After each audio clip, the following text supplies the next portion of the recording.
Pode ser, pessoal, tudo bem com vocês? Estamos começando mais uma, da nossa EBD Online, a terceira, a primeira aqui nesse canal, no 70x7 Brasil. Sejam todos bem-vindos.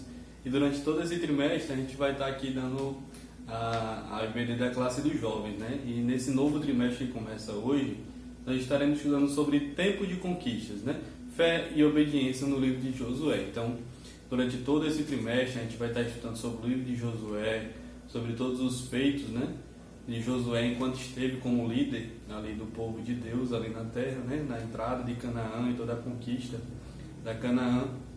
Estaremos aplicando, lições para a nossa vida. E na lição de hoje nós daremos uma visão geral do que estudaremos durante todo o trimestre, Então a lição de hoje tem por título o livro de Josué, e o tempo de conquistas. E o texto do dia se encontra em Romanos capítulo 8, versículo 37, que diz: "Mas em todas essas coisas somos mais que vencedores por aqueles que nos amou, Cristo Jesus." E a síntese da lição diz: os resultados da liderança de Josué deixaram profundas lições para os hebreus e para nós, servos do Senhor que vivemos na atualidade. Então, algumas dessas lições nós estaremos estudando durante esse trimestre, estaremos aplicando para a nossa vida prática, para a nossa vida cristã aqui na Terra, tá? Então, o texto bíblico se encontra em Josué, capítulo 1, versículo do 1 ao 6, e eu vou ler, apesar de tomar um pouco de tempo, mas é importante que a gente leia para que a gente possa entender o contexto geral e onde se inicia o livro de Josué. E sucedeu, depois da morte de Moisés, servo do Senhor, que o Senhor falou a Josué, filho de Num, servo de Moisés, dizendo: "Moisés, meu servo, é morto. Levanta-te, pois, agora, passa esse Jordão, tu e todo este povo, à terra que eu dou aos filhos de Israel. Todo lugar que pisar a planta do vosso pé, vou-lo tenho dado, como disse a Moisés, desde o deserto e desde este Líbano até o grande rio, o rio Eufrates, toda a terra dos heteus e até o grande mar para o poente do sol será o vosso termo. Ninguém se susterá diante de ti todos os dias da tua vida. Como fui com Moisés, assim serei contigo, não te deixarei, nem te desampararei. Esforça-te e tem bom ânimo, porque tu farás a este povo herdar a terra que jurei a seus pais lhes daria." Tá? Então, aqui é o começo do livro de Josué, é quando Deus fala com Josué, Deus revela o chamado dele que tinha para a vida de Josué, e aí o conclama e o chama e diz: "Olha, Josué, eu te usarei, para que você possa levar o meu povo até a terra que eu os havia prometido anteriormente, E assim como eu fui com Moisés, assim serei contigo." E isso é muito importante porque Moisés até então era o maior líder que aquele povo já tinha tido, Moisés tinha sido responsável, obviamente, por conta do chamado de Deus na vida dele, e também pelas obras que Deus fez através da vida dele. Mas Moisés tinha sido responsável, digamos assim, pelo êxodo do povo, por libertar o povo que estava escravo ali no Egito e os conduzi-lo à terra prometida. Todos nós conhecemos a história, sabemos que Moisés não adentrou a terra prometida porque desobedeceu, à voz de Deus, mas Moisés até então era o máximo, o líder, o maior líder que aquele povo havia tido. Então, quando Deus diz: "Olha, Josué, assim como eu fui com Moisés, assim eu serei contigo", isso estava afirmando que ele também estaria com Josué, assim como ele esteve com Moisés. Então isso daria respaldo para ele também diante do povo, Então, como eu já falei, Moisés libertou o povo de Israel da escravidão do Egito, e ele peregrinou durante 40 anos no deserto, procurando a terra prometida, mas quando na verdade estava andando em círculos. Tá? Então, toda aquela geração adulta de escravos morreu. Então aqui a gente já vai desfazer o primeiro mito. É dito muito por aí, e uma parte é verdade, que somente Josué e Caleb adentraram na terra prometida. É mentira, tá? Isso não foi bem assim que aconteceu. Na verdade, o que a Bíblia fala é que todo mundo que saiu da terra do Egito, todas as pessoas que saíram da terra do Egito acima de 20 anos, somente Josué e Caleb entraram na terra prometida. Logo, todos aqueles que tinham abaixo de 20 anos, eram crianças ou jovens, ou nasceram no Egito, no deserto, todos estes entraram na terra prometida. Tá? Então, Josué e Caleb entraram na terra prometida, mas também aqueles que nasceram no deserto e se criaram no deserto, digamos assim, eles também entraram na terra prometida. Tá? Então Miriam, Arão, Moisés, esses não entraram, né? Que esses já eram adultos, já eram formados quando saíram do Egito. Tá? Então, como surge Josué na história do povo de Deus? Né? Josué foi um dos espias enviado por Moisés à terra prometida. Ele envia 12 espias, né? Entre eles Josué e Caleb, para visitarem a terra, para espiarem, obviamente, a terra que eles haviam de conquistar, e eles vão até Jericó. Quando eles chegam até Jericó, eles veem a muralha e tudo mais, e eles observam que lá era uma terra muito fértil, porém era uma terra de gigantes, né? É assim que eles tratam, que os guerreiros eram gigantes, eram muito grandes. E aí todos eles voltam com essa notícia, né? Os 10 dizem, olha, é uma terra fértil, porém não serve para nós, né? Nós jamais conseguiremos conquistar. Somente Josué e Caleb dizem o contrário. Eles dizem, nada disso, é uma terra fértil, sim. É uma terra de gigantes, sim. Mas é uma terra, além disso, é uma terra que Deus prometeu para nós. Então ela é nossa por direito. Nós vamos tomar ela como herança. E aí o povo acredita, né, nessa palavra de Josué e Caleb, né? Então seguem esse conselho dele, digamos assim. Seguem o relatório da missão de Josué e Caleb, né? E assim rumam a terra prometida. Então, para que a gente possa ter uma visão panorâmica do livro de Josué, assim que trata o primeiro tópico, Josué é o primeiro livro dito, um livro denominado histórico, né? Nas Sagradas Escrituras, né? Nós vimos até agora, antes de Josué, vemos o Pentateuco, né? Gênesis, Êxodo, Número, Levítico, Deuteronômio. Então, até agora nós vemos o Pentateuco escrito por Moisés. Mas a partir de agora nós estudaremos o primeiro livro histórico da Bíblia Sagrada, que é Josué. Ele foi escrito por volta dos anos 1400, antes de Cristo. Ele é escrito por Josué em quase toda a sua totalidade. Somente o finalzinho que narra, né, a morte de Josué, obviamente, não foi ele que escreveu. Então, mas dá-se, né, a autoria desse livro para Josué, né? E é interessante que ele narra, né, logo após a peregrinação, né, escrita no livro de Números, os 40 anos que ele passa peregrinando no deserto. Então, entre Números e Josué, né, é apenas um longo discurso de Moisés falando, né, sobre tudo que ele tinha passado até agora, inclusive a morte de Josué. Então, Josué narra logo após, né, antes da chegada do povo até a terra prometida. E como era o mundo nessa época, tá? E como eu falei, ele foi escrito em 1400 a.C., então em muitos povos já tinham um processo civilizatório até maior e mais avançado do que o povo de Deus, né? E o povo de Deus até este momento não tinha tido nenhum território que eles poderiam dizer que era dele. Eles estavam cativos no Egito, né? Eles estavam sendo escravos no Egito. Então, eles começariam esse processo de tomada de terra, de plantio, né? De trato com os animais, de estabelecer um território, uma nação a partir deste momento, né? Mas outros povos já viviam uma civilização até mais avançada, como por exemplo a Babilônia nesse momento já estudava inclusive até a astronomia.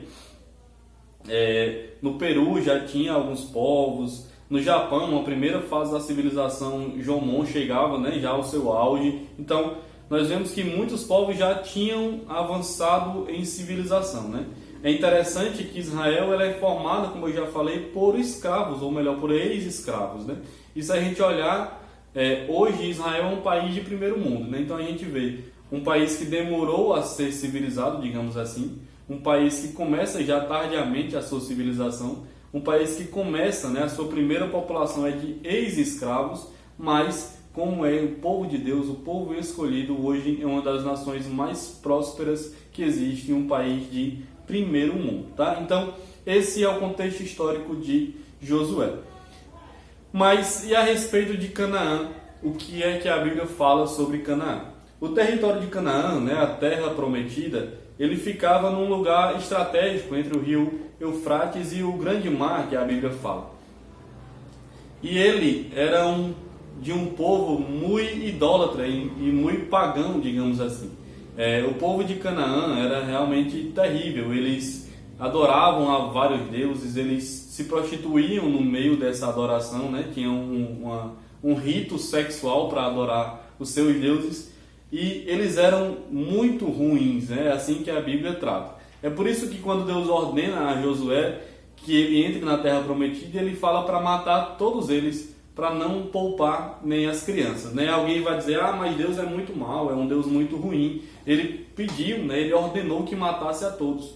Mas essa ordem de Deus, na verdade, era um cuidado dele para com o seu povo, para que não houvesse um sincretismo religioso, para que não houvesse, né, algo para atrapalhar a fé do povo de Deus no seu Deus, né? Nós vemos que a princípio isso foi assim aconteceu, né? O povo continuou ainda a adorar a Deus, mas após Josué, né, e quando começa a fase dos juízes sobre Israel, nós vemos que o povo já começa a deixar de adorar a Deus para adorar a outros deuses, né? Eles olham para as outras nações e começam a trazer costumes de outras nações para dentro do território santo, digamos assim, né? Então aí que começa um sincretismo religioso, e daí a gente vai estudar isso em outras oportunidades, tá? Então, esse era a Canaã, né? Era um território ainda que pequeno, mas era um território muito próspero, né? Como Deus prometeu ao povo de Israel, ele disse, olha, eu vou te mandar para uma terra que mana leite e mel. Vamos estudar agora o propósito, a divisão e o valor do livro de Josué. Como eu falei, essa primeira lição ela tem um aspecto muito mais introdutório. Nós vamos passar por cima do livro de Josué como um todo, vamos estudar qual é o seu propósito, a divisão, o valor do livro de Josué, algumas aplicações práticas, uma ou outra, mas é mais uma visão panorâmica mesmo do livro de Josué. E aí sim, na próxima lição, na lição número 2, entraremos mais a fundo no livro de Josué. Então, o livro de Josué é um marco na história dos hebreus, tá? O povo de Israel, como eu já falei, ele era um povo que vivia, digamos que meio que peregrino, né? E até antes disso, como eu já falei algumas vezes, tinha passado 40 anos no deserto. Então, Israel nunca foi uma nação que fosse notória por ser grande conquistadora de terras e tudo mais. Tanto é que, se nós compararmos a terra prometida assim que Israel domina, né? Assim que Israel toma posse da terra prometida por Deus, com o território de Israel, hoje nós vemos que, pelo contrário, Israel fez perder territórios ao invés de ganhar territórios. Então, o propósito do livro de Josué tem um objetivo de apresentar uma visão do chamado dele, do milagre da travessia do Jordão, da devoção e obediência do povo, como também das campanhas militares para conquistar a terra que Deus havia prometido. É interessante no livro de Josué que ele não esconde os seus erros, assim como toda a Bíblia, né? Isso é um dos motivos que nos fazem acreditar que a Bíblia é um livro verdadeiramente sacro e inspirado por Deus e verossímil, e é verdadeiro, né? Se fosse um livro de ficção, jamais, né, o autor do livro colocaria os seus erros, né? Onde foi que ele errou e onde foi que ele pecou diante de Deus. Jamais ele faria isso, ele omitiria isso, e sim destacaria somente os seus grandes feitos. Mas nós vemos em toda a Bíblia, todos os autores, todos os livros, todos os personagens bíblicos, todos eles, a Bíblia narra tanto os seus feitos através de Deus, obviamente, porque a glória é dele, mas também os seus erros, né? Onde foi que ele errou, onde foi que ele pecou. A Bíblia trata assim todos, somente um, a Bíblia fala que este não teve defeito, não teve máculas. Jesus Cristo de Nazaré, enquanto esteve aqui na terra, foi 100% homem, sim, mas também ele foi 100% Deus, jamais pecou, tá? Então, esse é o propósito, é apresentar a vida de Josué, todo o seu chamado, todos os seus feitos, mas também o seu erro, tá?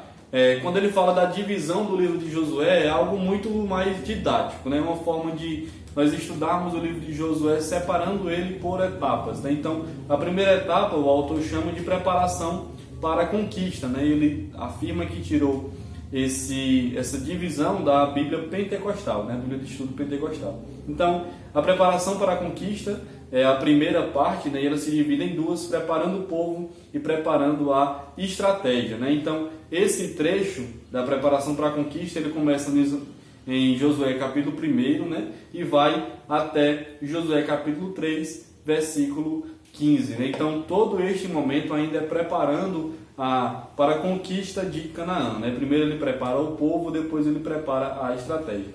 É interessante quando ele fala preparar o povo, que no meio do preparo do povo, Josué também estava sendo preparado. É onde a gente leu no texto bíblico, onde Deus revela o seu chamado para o Josué, né? Deus chama Josué, aparece para Josué e diz a ele o que ele queria fazer através da vida de Josué, tá? Então, essa é a primeira parte, a preparação para a conquista. Na segunda, é a conquista efetiva de fato. E ele já começa no capítulo 6 e vai até o capítulo 9, o versículo 24. Então, ele se divide em dois, né? As primeiras cidades, né? Ele conquista Jericó e aí conquista outras cidades também. E depois ele conquista, ele fala dos Gibeonitas e o resto da terra, né? O restante da dominação de Israel sobre Canaã. É interessante que muitas vezes a gente pensa que toda a Canaã era envolta por muros, né? E quando a gente a conquista da terra prometida, a gente sempre enfatiza, obviamente, a muralha de Jericó, o milagre da derribada dos muros de Jericó. Mas Jericó, na verdade, era uma cidade de Canaã. Era uma cidade estratégica, né? Ela ficava no centro daquele território e era a cidade mais importante, né? Por muitos é dita como a cidade mais antiga da terra. Então, a conquista de Canaã ela foi importante porque era a cidade, né, mais importante daquela região. E através da conquista de Canaã, né, quando eles conquistam Canaã, eles também conquistam outros territórios a partir disso. Mas somente era envolta por muralhas, por muro, a cidade de Jericó. A terceira parte, após eles conquistarem, né, na segunda, é a divisão da terra, né? Então, eles dividem uma porção de terra para cada tribo, né? E aí, já em Josué também, ele já faz as instruções especiais para as cidades de refúgio, os levitas e as tribos a leste do Jordão, né? Então, ele faz a partilha da terra para todas as tribos, porém a tribo de Levi, né, não ficou com nenhuma partilha da terra, porque estes cuidavam do templo. E a quarta e última parte do livro de Josué é a mensagem final de Josué, né? As duas últimas palavras e a renovação do conceito, tá? Então, o autor nos traz essa divisão para que a gente possa entender melhor o livro de Josué. E o desafio nesse momento é você ler todo o livro de Josué nesse trimestre. Não é um livro muito grande, ele tem apenas 24 capítulos, então se a gente ler um capítulo por dia, né, ainda vai sobrar muito tempo, né? Dá para quase ler um capítulo por semana. Então, nós estamos aí praticamente todos em quarentena, estamos em casa. Então, vamos ler o livro de Josué, para que quando a gente vem assistir a aula, a gente já sabe, eu li sobre isso. Eu já tinha visto sobre isso, mas não tinha entendido. E agora ficou mais fácil para eu entender. Então, vamos ler todo o livro de Josué. Você do Asas do Vento, a gente vai colocar lá uma planilha, lá um desafio para que a gente possa ler todo esse livro de Josué, tá bom? Então essa é a divisão do livro de Josué. Mas qual é o valor, qual é a importância do livro de Josué? A primeira importância, obviamente, é uma importância histórica para que a gente possa entender a trajetória do povo de Deus, né? A travessia do Jordão, que é algo maravilhoso que Deus fez. No período das cheias, né? A queda de Jericó, como também a conquista de toda a terra prometida. Então, além da importância histórica, tem uma importância também de aplicação para a nossa vida pessoal, né? Josué, quando saiu do Egito, ele era um jovem ainda. Então, ele foi moldado no deserto, né? Ele aprendeu a viver no deserto. Então, é importante para nós o livro de Josué, para a nossa vida devocional. Porque nós vamos entender que Josué ele tinha falhas, como eu já falei. Ele revela as suas falhas em seu livro. Mas, apesar disso, a falha dele não revoga o chamado de Deus, né? Ele se arrepende dos seus erros, ele se arrepende das suas falhas e continua a prosseguir, a caminhar, a fazer aquilo que Deus havia colocado em seu coração. Então, mesmo nós sendo falhos, a gente ainda se relaciona com Deus. É isso que Josué também nos ensina, tá? E além disso, a gente entende que Deus jamais perde o controle, né? Como eu já li no texto áureo, todas as coisas contribuem juntamente para o bem daqueles que amam a Deus e vivem pelo seu decreto, tá? Então, já estamos aqui chegando ao fim dessa lição. Como eu falei, é uma lição de caráter introdutório e ele fala sobre os antecedentes históricos até chegar em Josué. Eu já passei o pano sobre isso, mas agora a gente vai estudar um pouco mais. A liderança de Josué, ela dá início, na verdade, a um novo tempo na vida de Israel, na história de Israel. Então, o Israel passara 40 anos no deserto, então eles já estavam acostumados, né? Eles não plantavam, eles não criavam, porque o maná, a alimentação vinha dos céus, né? Deus todos os dias enviava o maná para os seus filhos, e eles praticamente não construíam casas, né?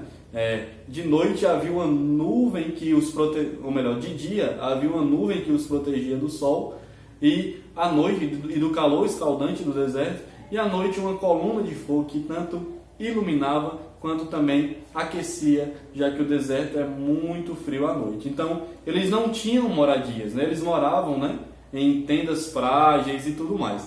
Mas a partir de agora não, eles já teriam uma terra. A partir de agora eles teriam que plantar, eles teriam que cuidar de animais, eles teriam agora que construir casas e moradias de fato. Então nesse momento em diante eles não veriam mais, digamos assim, a providência de Deus todos os dias, quando Deus mandava um maná, e quando eles olhavam para a nuvem e olhavam para as nuvens de fogo, digamos assim, né, para as tochas de fogo, e, por exemplo, eles olhavam para uma pedra e via água jorrando da pedra. Eles não veriam mais esse tipo de milagre, mas agora eles veriam um outro tipo de milagre, o milagre da abundância. Então, para aplicar para as nossas vidas, Deus tanto pode nos dar o pão diário, como ele falou, o pão nosso de cada dia. Ele pode nos dar somente o suficiente para um dia, mas Deus também é Deus de abundância, e se Ele quiser e for da sua vontade, Ele pode nos dar abundantemente aquilo que a gente precisa. Então a gente entende, a gente não pode desprezar o milagre de Deus, nem se ele for só suficiente para um dia, nem se ele for abundante para o resto das nossas vidas, tá? Então Deus é Deus que faz essas coisas, Ele é Deus de providência, tá? Então eles agora não estariam mais no deserto, mas agora eles veriam a abundância de Deus nas suas vidas, né? Uma terra agora que manava leite e mel. Então eles chegaram até Canaã por causa da mão de Deus, por causa do agir de Deus, mas também agora eles veriam o agir de Deus de uma outra maneira, na abundância, né? Em tudo muito além daquilo que eles precisavam. Então o livro de Josué ele começa logo após as últimas palavras de Moisés. Por orientação de Deus, Moisés convoca todo o povo, né? Ele sabia que morreria sem entrar em Canaã, e ele fala um longo discurso sobre tudo que eles tinham vivido até agora, mas também já elegia, digamos assim, o seu sucessor Josué. Mas o povo precisava ouvir mais uma vez os mandamentos. Então nesse discurso de Moisés, ele relembra ao povo tudo o que Deus tinha feito, mas também o que Deus os tinha ordenado. Ele renova, né, ali o entendimento do povo a respeito dos mandamentos que o Senhor havia ordenado no deserto. Então, esse era um novo tempo de fé e expectativa para o povo hebreu, para o povo que agora seria o povo de Israel, o povo da terra prometida, tá? Então o povo, como eu já falei, havia peregrinado no deserto, mas o deserto ele não é lugar de moradia, é assim que o comentarista da lição nos trata. O deserto é lugar de caminho, de passagem, né? A Bíblia diz que Deus faz um caminho em meio ao deserto. Ele não diz que Deus faz uma casa em meio ao deserto. Ele não faz uma habitação em meio ao deserto, apesar dele ser poderoso o suficiente para fazê-lo. Mas Deus é muito didático quando ele trata com o seu povo através da sua palavra. Então Deus diz que ele faz um caminho em meio ao deserto. Se é caminho, é passagem, né? É passageiro. Então o povo passou pelo deserto, é verdade que foram 40 anos, mas foi somente um caminho, tá? O deserto é só caminho, é só aprendizagem, é só caminhar, tá? Esperar também é caminhar, né? O povo esperava em Deus a terra prometida, mas tinha que caminhar em meio ao deserto. Mas agora eles teriam uma casa, um lugar para chamar, né, de lar, digamos assim. Então, eles agora entrariam na terra prometida. O primeiro obstáculo é as águas do Rio Jordão. Diz a Bíblia que naquele tempo era um tempo de cheia. Eu não vou adentrar muito porque a gente vai estudar isso em outra oportunidade, só para que a gente fique ciente do que aconteceu. Era um tempo de cheia e o Rio Jordão ele transbordava em suas margens, né? Não teria como, era humanamente impossível atravessar o Rio Jordão, né? Sem sofrer algum dano, digamos assim. As correntezas eram muito fortes. Então, é um milagre que Deus opera na vida de Josué e na vida do seu povo. Moisés até tinha aberto o Mar Vermelho. Então, Josué, quando ele abre o Rio Jordão, lógico, foi um milagre de Deus, mas também foi para que o povo visse que Deus também estava com Josué. Era mais uma prova da fidelidade de Deus com Josué e com seu povo, né? Então o povo atravessa através da fé, porque como dizem Hebreus, sem fé é impossível agradar a Deus, e realiza ali grandes milagres, né? Através da vida de Josué. Então ele compara que nos dias de Jesus, os que iam até ele com fé, como aconteceu com a mulher do fluxo de sangue, o cego de Jericó, a mulher cananeia, dentre outros, experimentaram e receberam a cura. Então, quer atravessar o Rio Jordão, é só ter fé nele, é só acreditar nele e pedir a ele que, se você pedir com fé, com certeza você vai receber, se assim for da vontade de Deus, tá? Não sei o que você precisa, qual a cura que você precisa, mas basta acreditar em Deus, basta confiar nele e entregar a sua vida nas mãos dele, que ele vai fazer tudo aquilo que você precisa, né? Ele vai lhe dar o necessário. Não sei se ele vai lhe dar só o necessário do dia, ou se ele vai lhe dar com a abundância, eu não sei. Ele é Deus que pode fazer tanto um quanto o outro, mas eu tenho certeza, porque assim assegura a palavra de Deus, que se nós assim o fizermos, ele com certeza fará na nossa vida, tá? Então, já para a gente encerrar, vou só ler aqui a conclusão que o comentarista nos traz. O livro de Josué retrata de forma empolgante a travessia do Jordão, as inúmeras batalhas que propiciaram os hebreus tomarem posse da terra prometida, bem como a divisão da terra pelas tribos que conquistaram os territórios que lhe foram concedidos por herança. Podemos aprender, mediante a leitura do livro de Josué, o quanto é glorioso confiar em Deus e obedecer às suas ordenanças. Então, aqui a gente finaliza essa aula, que você possa, como eu já falei, ler o livro de Josué, né? Leia devagar, anotando os pontos principais, vendo Deus falar com você através da sua palavra, tá? Até a próxima aula, que Deus em Cristo abençoe a todos vocês.